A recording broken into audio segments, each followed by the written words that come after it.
Bonjour à tous, aujourd'hui je te propose un exercice qui est tiré du brevet des collèges Aix-Marseille en juin 1951. Alors on va comme ça va te permettre de comparer ce qu'on pouvait te demander en 1951 comparativement à maintenant tout simplement. Je te mets évidemment l'énoncé, c'est une partie de problème d'algèbre, mettre sous la forme d'un produit de deux facteurs l'expression suivante. Alors l'expression suivante je l'ai déjà écrite pour aller plus vite. Alors moi quand on me dit deux facteurs sur cette expression là, je vais commencer à trouver un facteur commun par rapport à ces différents éléments. Ici on a un moins, ici on a un plus. Le facteur commun il ressort, c'est assez évident, c'est x moins 2 que tu retrouves ici, ici et ici. Donc par conséquent je vais commencer mon expression par x moins 2.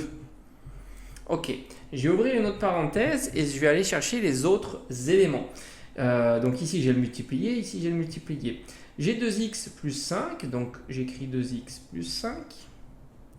Ici j'ai 3x moins 4, mais attention, étant donné qu'il y a un moins, je vais inverser les signes à l'intérieur de la parenthèse. Donc le plus 3x va se transformer en moins 3x, mais attention, je dois aussi l'appliquer à moins 4 qui se transforme en plus 4. Ok. On continue avec la dernière expression, j'ai un plus, il n'y a aucune difficulté. Plus 2x moins 7. Ok. Donc là déjà, j'ai un produit de deux facteurs. J'ai un produit de deux facteurs, ici un premier facteur, un deuxième facteur ici. Mais évidemment, je vais réduire cette expression-là parce que c'est assez indigeste. Par conséquent, je vais regrouper les x ensemble et les non-x ensemble, les chiffres ensemble. Donc j'ai ici 2x, ici j'ai moins 3x et ici j'ai 2x. Donc ça me fait 4. Ça me fait x, tout simplement. 2x plus 2x, 4x, moins 3x, x. Ici, j'ai 5, plus 4 qui me donne 9, moins 7 qui me donne 2. Par conséquent, mon expression, c'est x moins 2, facteur de x plus 2. Je fais bien donc apparaître, comme il me demande, deux facteurs, donc un premier facteur et un deuxième facteur. Là, franchement, pour l'instant, je ne vois pas spécialement de difficulté. Après, on te dit pour quelle valeur de x le produit obtenu est-il nul. Là aussi, je vois absolument pas trop de difficulté.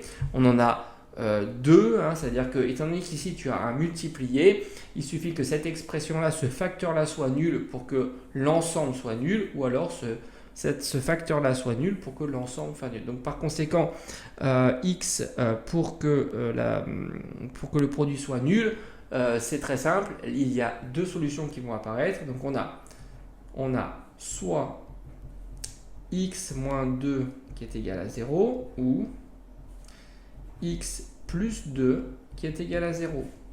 Par conséquent, je résous ici. X, le moins 2, je fais passer le 2 de l'autre côté, donc se transforme en plus 2. Donc j'ai une première solution.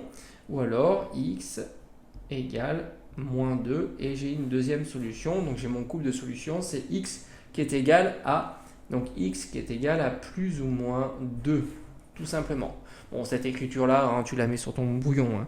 C'est mieux de mettre comme ça.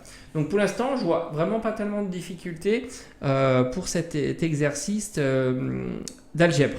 Donc après, on te dit construire les droites L et L' représentant respectivement les fonctions. Ça aussi, il n'y a pas spécialement de difficulté, mais il me faudrait évidemment un papier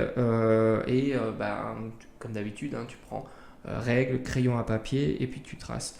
Voilà, donc on est en 1951, donc c'est intéressant de voir le brevet des collèges, donc exercice qui a été donné à cette époque. J'espère que tu as réussi cet exercice et on se dit à bientôt pour de prochains exercices.